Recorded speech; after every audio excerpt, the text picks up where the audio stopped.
33 سال قدمت، کمتر از 4 میلیون نفر جمعیت و 3 تا مدال جام جهانی. تیم ملی کرواسی تیمیه که همیشه شگفت زدتون میکنه، هیچ جا مدعی نیست ولی همیشه به عنوان یه تیم قوی، سرسخت و چالش برانگیز برای بقیه تیم‌ها ظاهر شده. توی این قسمت از برنامه‌های یورو 24 رفتیم سراغ شطرنجی پوشای کرواسی تا ببینیم توی این یورو 24 و این رقابت‌های جام ملت‌های اروپا چه سرنوشتی در انتظارشونه.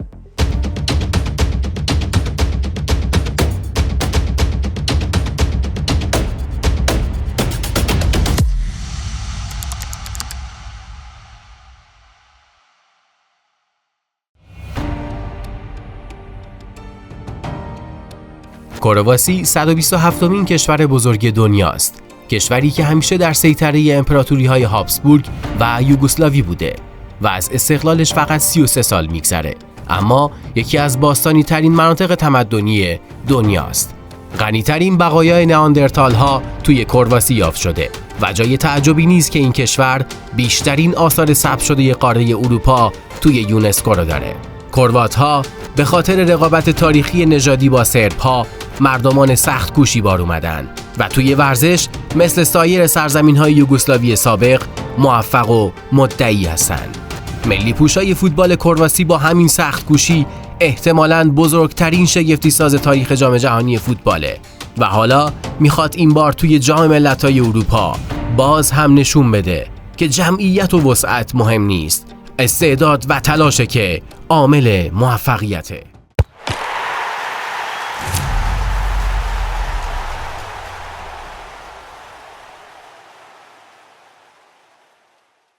خب آیتم راجع به تیم ملی کرواسی با هم دیگه دیدیم و الان میخوایم راجع به بازیکن‌های این تیم و بازیکن‌های شاخصش به خصوص توی این تورنمنت صحبت کنیم. علیرضا و حسین اینجا پیش من هستن. علیرضا، ستاره تیم ملی کرواسی کیه توی این تورنمنت؟ چه سوال راحتی. معلومه که لوکا مودریچ. چرا؟ الان شما کرواسی رو وقتی ببینید بازیکن‌های خیلی خوبی مثل یوشو گواردیول رو داره، ماتئو کوواچیچ رو داره، ولی لوکا مودریچ از آستانه 39 سالگی هنوز هم رهبر تیم ملی کرواسیه و اون جادوی خودش توی میانه میدان رو هنوزم میتونه به نمایش بگذاره.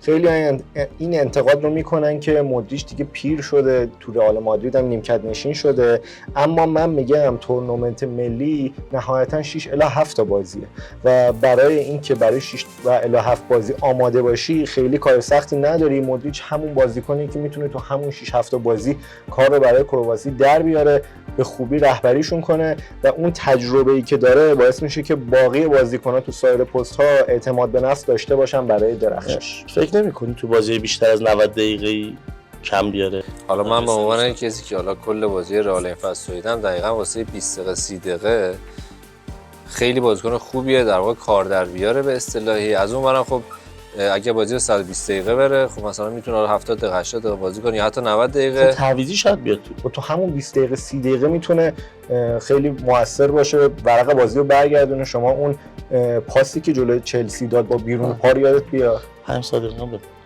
5 دقیقه جلو ملعب. حسین حالا نظری داره هر پاس بیرون پایی که بهش میگیم؟ حالا حسین فوتبال ایران خیلی بهتر و دقیق‌تر دنبال می‌کنه. بله.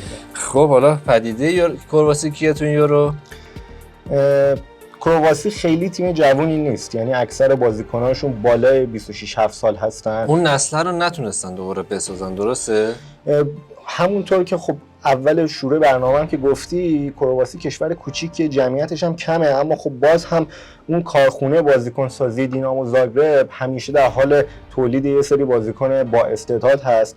الان یک پدیده توی خط هافبک کرواسی ظهور کرده، مارتین باتورینا هست اسمش، توی پست هافبک تهاجمی بازی میکنه، هافبک ریزنقش و تکنیکی هست که توی جایزه پسر طلایی سال گذشته یکی از نامزدهای اولیه بود. توی لیگ کرواسی هم آمار خیلی خوبی داشته. اینم تو دینامو زاگربه؟ آره دیگه، گفتم محصول آکادمی دینامو زاگربه و تو تیمشون فیکس بازی میکنه. آمار پاس گل و گل‌هاش هم خیلی برجسته بوده و خیلی کلا بازیکنیه که امید دارم بهش توی کرواسی. خب حالا قهرمان غیر منتظره، کسی که انتظار نمیره ولی شاید دوباره کارو در بیروز کرواسی کیه تو این بازی‌ها؟ شاید یکم عجیب باشه این گزینه‌ای که من میگم، ایوان پریشیچ نظر من هست. ایوان پریشیچ رو همه میشناسن، توی تورنمنت‌های قبلی کلی به کمک کرواسی اومده، از مهمترین بازیکن‌هاشون بوده، اما دلیل انتخاب من اینه که توی تاتنهام، توی تابستون اوجش با کنته تو اینتر بود دیگه، یعنی دیگه بعدش افت. آره یعنی خیلی توی اینتر درخشید، ولی همیشه بازیکنی بوده که ثبات داشته، به خصوص توی تیم ملی همیشه خوب بازی کرده.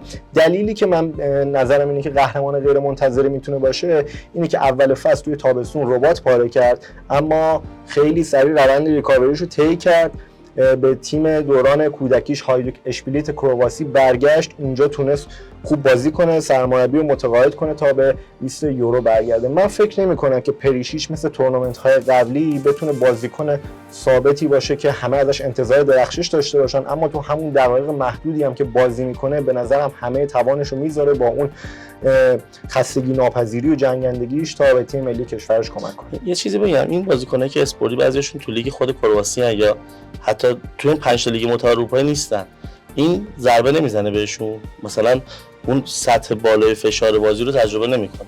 البته کرواسی تیمیه که با تجربه است، شما جام جهانی دیدید، تیمی که پرفشار میتونه بازی کنه، توی 120 دقیقه هم کلی تجربه داره، حتی توی پنالتی ها، و اون روحیه جنگجویانه مردمان بالکان هست، یعنی میتونن که در هر شرایطی خودشون رو وقف کنن.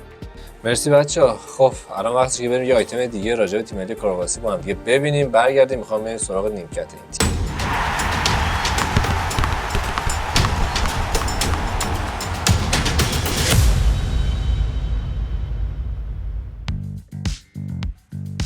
کرواسی که با تیم‌های ترکیه، ولز، ارمنستان و لتونی همگروه بود، حسابی به دردسر افتاد و تا روز آخر صعودش مشخص نشد.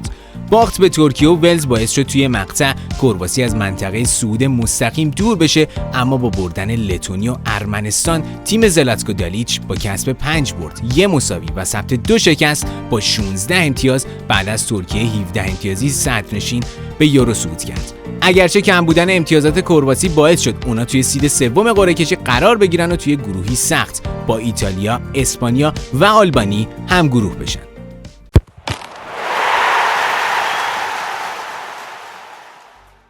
مرسی که همچنان با ما همراه هستین. یادتون نره که کانال طرفداری تو یوتیوب سابسکرایب کنین و زنگوله رو بزنین، واسمون کامنت بذارین و خلاصه با ما همراه باشین. الان میخوام بریم سراغ نیمکت تیم ملی کرواسی و زلاتکو دالیچ. علیرضا، دالیچ شرایطش چجوریه توی این تورنمنت؟ دالیچ 57 ساله سومین سرمربی با سابقه توی یک تیم توی این تورنمنت یورو هست بعد از دیدی دشان و گرت ساوتگیت. بیش از 6 ساله که هدایت تیم ملی کرواسی رو بر عهده داره. دالیچ توی جام جهانی تونست 2018 قهرمانشون کنه، توی جام جهانی بعدی سوم شدن و به نظرم بیراه نیست اگه بگیم که دالیچ حتی بالاتر از بلاژویچ برترین سرمربی تاریخ کرواسی هست و به نظرم با توجه به این که تا جام جهانی 2026 با کرواسی قرارداد داره میتونه کریر فوتبال ملی خودش رو با تیم ملی کشورش به خوبی پایان ببره. بعدش حالا ممکنه فرصتی داشته باشه توی سرمربیگری توی فوتبال باشگاهی اروپا. کلا تا الان که باشگاهی آمار قابل قبولی نداره، یه الهلال و یه العین و یه مدت هم لینک شد به استقلال دیگه. فقط توی لیگ کرواسی مدت مربی بود، بعدش رفت همون کشورهای خاورمیانه و بعد از اونجا هم که سرمربی کرواسی شد. مرسی بچه‌ها. خب بریم ما هم یه آیتم دیگه از تیم ملی کرواسی ببینیم، برگردیم. شما یادتون نره توی کامنت ها ما ببینید که نظرتون راجع به دالیچ و مربی کرواسی و شرایط کرواسی توی این تورنمنت چیه. بریم آیتم رو ببینیم، برمیگردیم بحث رو با هم جمع جورش می‌کنیم.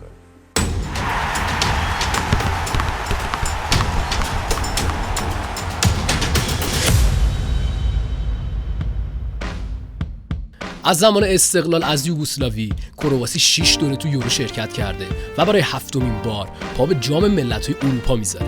در واقع اونا فقط سال 2000 نتونستن بلیت حضور توی یورو رو به دست بیارن و یکی از موفق‌ترین تیم‌ها توی صعود به یورو محسوب میشن.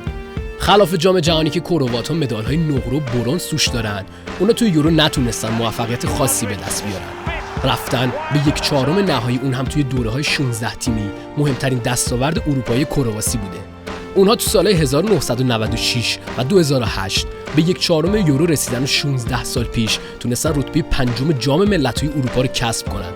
توی 2 دوره اخیر کرواسی بعد از صعود از مرحله گروهی توی 1/8 نهایی حذف شده و اونا امیدوارن این دوره بتونن این روند رو عوض کنن.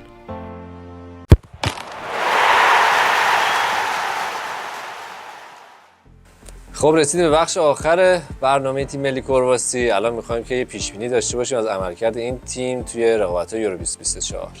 یه لحظه قبل پیش‌بینی، این آیتمی که دیدیم راجع به تاریخچه یورو کرواسی تو یورو بود. یه نکته‌ای داره که این کرواسی هر چقدر تو جام جهانی درخشیده تو یورو نتونسته بدرخشه. تو آیتم هم اشاره شد. اینا آقای گل جام جهانی داشتن، داور شوکر، رتبه سومی گرفتن توی جام جهانی 2 بار، نایب قهرمان شدن، اما خب توی یورو تا نتونستن بدرخشن. این میتونه اولین دوره باشه که بدرخشن، شانسشون افتادن تو گروه مرگ. مرسی از حسین آقا. خب اگه حسین آقا اجازه بده منم پیش بینی کنم. من خودم فکر می‌کنم به شخصه کرواسی نهایت با توجه به نسلی که رو به افوله توی این تورنمنت بین 8 تا باشه، یعنی سخته که توی 4 تا ببینیم. ان شاءالله. علیرضا نظر تو چیه؟ کرواسی توی گروه مرگ، گروه بی، با ایتالیا، آلبانیا و اسپانیا هم گروه هست. به نظرم رقابت و کار سختی دارن برای صعود کردن. من چیزی که فکر میکنم اینه که کرواسی توی این گروه سوم میشه. اگر بتونن صعود کنن و اون جواز صعود رو به دست بیارن، احتمالاً یا به پرتغال برخورد میکنن یا به بلژیک توی 1/8 نهایی. حالا اگه به بلژیک بخورن، قرعه مساعدتریه نسبت به پرتغال به نظر من و حتی ممکنه که شانس رسیدن به 1/4 رو داشته باشم. به نظرم سقف پیشروی کرواسی توی این تورنمنت توی بهترین حالت ممکن 1/4 هست، اما من فکر میکنم که کارشون توی 1/8 تموم میشه. مرسی. حسین تو چی فکر می‌کنی؟ همین یا پرتغال یا بلژیک میزنشون. یعنی اسم میکنم مودریچ که دیگه پا به سن گذاشته. که دیگه که البته خب مودریچ الان بازم میتونه تعیین کننده باشه. آرنجو میتونه تعیین کنه، مثلا کورنرا رو کی بزنه. ولی فکر کنم همون از گروهشون صعود کنن و بعدم هستن جلو پرتغال یا بلژیک تشم. مرسی بچه‌ها. مرسی از شما کاربرای عزیز که با ما همراه بودین. شما هم حتما به ما بگین که نظرتون راجع به تیم ملی کرواسی، بازیکناش، نیمکتش و اینکه چه سرنوشتی در انتظارشه توی این تورنمنت با ما همراه باشین. کانال ما رو در یوتیوب سابسکرایب کنید، زنگوله رو هم بزنید و کامنت هم یادتون نره که بذارید. تا برنامه بعدی، خدا نگهدار.